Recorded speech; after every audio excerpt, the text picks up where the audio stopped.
नमस्कार शेतकरी मित्रांनो. तर ही आमच्या मोटरची पेटी आहे विहिरीवरची. तर तुम्ही पाहताय यामध्ये मुंग्या, गोमा, इच्चू वगैरे सगळं असं येऊन बसलेलं होतं. पावसाळ्याचे दिवस आहेत मित्रांनो.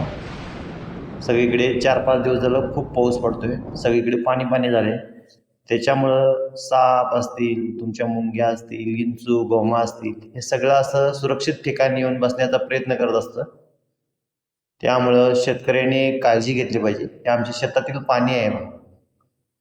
विहीर पण आमची फुल भरली आहे. सगळीकडे पाणी पाणी झालेलं आहे. त्याच्यामुळं त्यांना राहण्यासाठी जागा नसते आणि ते गरम जागेचा शोधात असतात. त्याच्यामुळं जरा शेतकऱ्यांनी सावध राहिलं पाहिजे पावसाळ्याच्या दिवसामध्ये. पावसाळ्याच्या दिवसामध्ये साप चावण्याचे प्रमाण खूप जास्त असते. त्यामुळे मित्रांनो काळजी घ्या. शेतात जात असताना लक्षपूर्वक आणि पायाकडे बघून जा. कोणतीही ठेवलेली वस्तू उचलताना त्याकडे कशाने तरी हाताळा, जसं की इळ्याने वगैरे. ब्लॉग कसा वाटला नक्की सांगा. लाईक, कमेंट आणि शेअर करायला विसरू नका. चला भेटू नेक्स्ट ब्लॉगमध्ये.